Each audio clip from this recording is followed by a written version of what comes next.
Hello, my name is Rain Andrew Laux, and this is the Kill Count Explained, where we take a look at Star Trek media to count the kills and explain the episode. Today we're looking at The Naked Time, Season 1, Episode 4.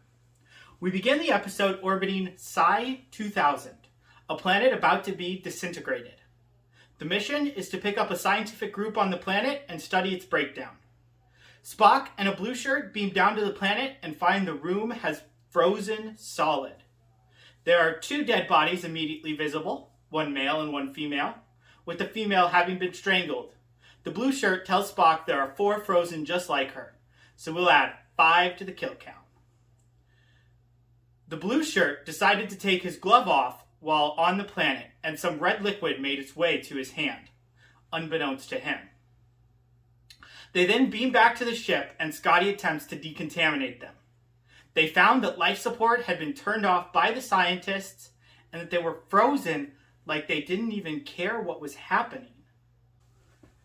Soon we see the blue shirt scratching and itching his hands. He is clearly infected with something.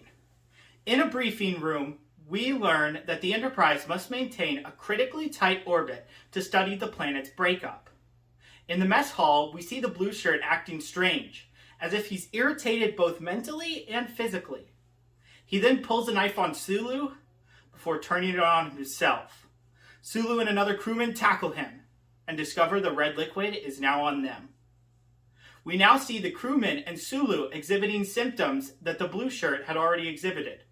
In sickbay, Dr. McCoy operates on the blue shirt. His vitals begin dropping, and now they near 0. He is dying. Oh, sorry. Let me correct that. He is dead, taking the kill count to 6. He died, though his wounds were not severe. It's like he just gave up on life. Sulu and the crewmen are now sweating beyond control, and Sulu sneaks off to the gym from his station. Kirk and McCoy are now wondering if something on the planet caused his death. The crewman is now spouting poetry and gallivanting around. He heads to sickbay on the orders of Mr. Spock, where he touches Nurse Chapel, and she is immediately affected as well. She begins showing symptoms immediately. Sulu is now shirtless and wielding a fencing sword. Kirk and Spock deduct that they almost seem drugged. Just then, the helm gives out, and Sulu makes his way to the bridge. Kirk and Spock subdue him, Spock using the famous Vulcan neck pinch.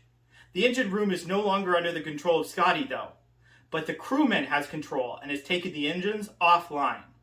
They have 18 minutes to escape the planet's pull or be destroyed. McCoy reports that there is no unusual pathogens in Sulu's bloodstream. Scotty has been working to get into the engine room this whole time. He has luckily been able to get enough power to stabilize the ship.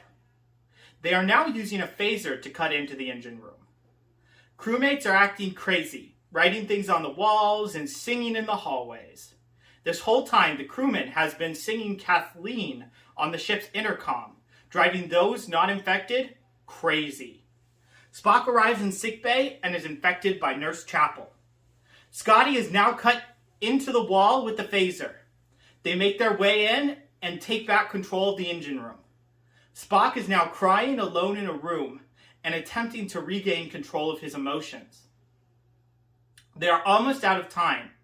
Just then, Scotty finds out that the crewman has taken the engines offline. They need 30 minutes to reheat the engine. 30 minutes they don't have. McCoy finally figures it out. The water is being turned to alcohol in the bloodstream and devises an antidote. Spock now cries over never telling his mother he loved her. He infects the captain. After a couple of solid slaps, Spock comes up with an intermix formula to save the ship. The ship is now about to be completely burned up. They're running out of time.